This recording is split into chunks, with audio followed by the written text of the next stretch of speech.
हाँ जी, तो बच्चों ये रही आपकी स्किल असेसमेंट एक्सरसाइज 7.4 जो कि steady state error due to disturbance से रिलेट करती है। मैंने इसका लेक्चर दिया हुआ है कि कैसे इसका फार्मूला हम डिराइव करते हैं और इसको कैसे हम कह लें फाइंड आउट करते हैं स्टेप रिस्पांस को कह रहे हैं steady state error due to step disturbance को। तो देखो बच्चों, स्टेप आपको याद होगा, स्टेप डिस्टरबेंस हो या स्टेप एरर हो, कुछ भी कह लो, स्टेप रिस्पांस है, कुछ भी है, तो उसमें हम यूनिट स्टेप की वैल्यू मतलब कि पुट करते हैं लैप्लास की। डिस्टरबेंस, अगर डिस्टरबेंस की बात की गई है तो डी एफ एस की जगह पुट करेंगे, अगर रिस्पांस की बात की गई है तो आर एफ एस की जगह पुट करते हैं। ठीक है, तो आपको पता है यूनिट स्टेप का, ये स्टेप का मतलब है यूनिट स्टेप, जिसकी यानी कि जिसको हम यू ऑफ टी के नाम से जाते हैं, इसका जो लैप्लास होता है वो हमारे पास 1/s के बराबर होता है। तो यही हमने पुट करना होता है। यहाँ पे डिस्टर्बेंस है, इसका मतलब डी ऑफ एस की जगह हमें क्या पुट करना होगा, 1/s, और ये आप क्वेश्चन में लिख सकते हो, इट डज नॉट मैटर। ठीक है, कोई मसला नहीं है।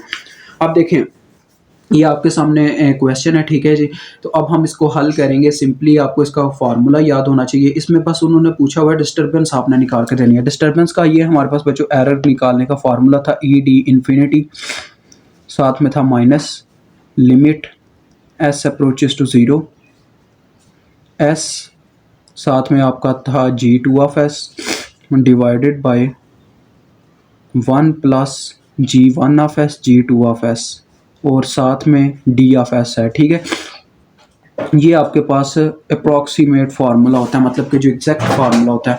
तो अब यहाँ पे आपने डी ऑफ एस की अगर वैल्यू पुट करते हो, देखो 1/s डी ऑफ एस की जगह पुट होगा, वो वाला एस इस एस से कट जाएगा। ठीक है, तो बस सिंपल आपके पास ये फार्मूला रह जाएगा, minus limit s approaches to zero, और ऊपर सिर्फ बच्चों आपके पास जी टू ऑफ एस रह जाएगा, और बटे में 1 plus ji one of s ji two of s ये रह जाएगा।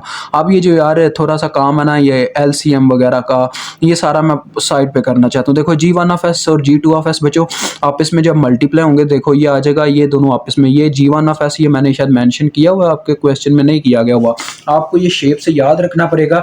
ये आपका फर्स्ट ट्रांसफर फंक्शन है जिसकी value G one of s यानी कि 1000 दी गई हुई है, और ये जी टू ऑफ एस होता है। ये आपको अकॉर्डिंग टू थ्योरम याद रखना पड़ेगा जो मैंने आपको समझाया था डेरिवेशन के वक्त। ठीक है, तो ऐसे ही होता है क्वेश्चंस में बच्चों, ज्यादा डिटेल्ड इन्फॉर्मेशन नहीं दी गई होती। तो देखो ये हमारा जी वन ऑफ एस है, ये जी टू ऑफ एस है, तो बटे वाले को सॉल्व करते हैं, ऊपर वाला तो सिंपल ही है। जी वन ऑफ एस जब जी टू ऑफ एस से मल्टीप्लाई होगा, एक टर्म आएगी 1000 इंटू एस प्लस टू, देखो बच्चों ऐसे आ जाएगी 1000 into S plus two divided by S plus four, यही आएगी ना मल्टीप्लाई होने के बाद। अब देखो साथ में इनके प्लस वन हो रहा है, ऐसे है प्लस 1, जब मैं एलसीएम लूँगा मेरे पास एलसीएम आ जाएगा एस प्लस फोर। ठीक है, होल का, तो देखो यहाँ पे इसके बटे में कुछ नहीं है, ये ऊपर मल्टीप्लाई हो जाएगा और ये आ जाएगा एस प्लस फोर प्लस ये आ जाएगा इस तरफ 1000 इंटू एस प्लस टू, क्योंकि इसके बटे में पूरी रकम ही मौजूद है, तो ये आपके पास आएगा। अब देखो ऊपर भी जी टू ऑफ एस है, जी अगर मैं इस तरह से देखूँ तो जी टू ऑफ एस की क्या वैल्यू है, g two of s simple है s plus two over s plus four, जब s two plus two over s plus four ऊपर मौजूद है और नीचे ये टर्म मौजूद है सारी की सारी, अगर हम इसको यार चलो मल्टीप्लाई करके प्लस माइनस करके भी देखें तो ये आ जाएगा 1001 प्लस 2000 बनाइए। ठीक है, 2000 जमा 4 जमा 2004 आ गया। ठीक है, ये आएगा, और इसके बटे में भी आपके सामने एस प्लस फोर मौजूद है। आपको ये चीज़ याद होनी चाहिए, नोमिनेटर का बटा और अगर डिनोमिनेटर का बटा दोनों सेम हो तो वो आपस में काट जाते हैं। ये डिनोमिनेटर का बटा है, ये नोमिनेटर का बटा है, तो ये आपस में काट गए क्योंकि दोनों सेम थे। तो ये एट द लास्ट आपके पास इक्वेशन आएगी, इसी के ऊपर आपने लिमिट अप्लाई करके एरर निकाल लेना। तो देखें आपके सामने, अभी मैं लिखता हूँ एक दफ़ा इस इक्वेशन को। मेरे पास क्या आ गई, minus limit s approaches to zero, साथ में जी टू ऑफ एस, जो मतलब कि वो इक्वेशन बन गई हुई है, एस प्लस टू ऊपर रह गया और बटे में आ गया हुआ है 1001 एस प्लस 2004। तो अगर बच्चों अब मैं लिमिट को अप्लाई करता हूँ तो मेरे पास क्या आ जाएगा, देखें माइनस आएगा, लिमिट अप्लाई हो यानी कि एस जहाँ जहाँ वहाँ वहाँ जीरो पुट करो, यहाँ पे जब जीरो पुट हुआ ऊपर सिर्फ 2 रह गया। ठीक है, बटे में जब एस की जगह जीरो पुट हुआ ये पूरी टर्म जीरो हो गई और सिर्फ बटे में 2004 रह गया।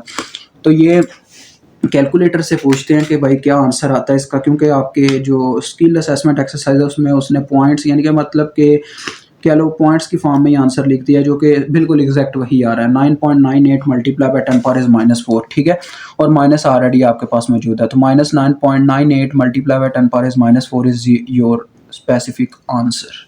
ठीक है, तो मुझे उम्मीद है आप इसको भी समझ गए होंगे, काफ़ी इजी क्वेश्चन था। इंशाल्लाह नेक्स्ट हम इसका एक और थ्योरम टाइप करेंगे जो कि steady state error for non unity feedback system होगा। उसको भी मैं इंशाल्लाह इस तरह से समझाऊंगा कि आपके जहन में सारा कंसेप्ट बैठ जाए और फिर हम नेक्स्ट क्वेश्चन करेंगे। ठीक है, तो अभी मुझे इजाज़त दें। खुदा हाफिज़।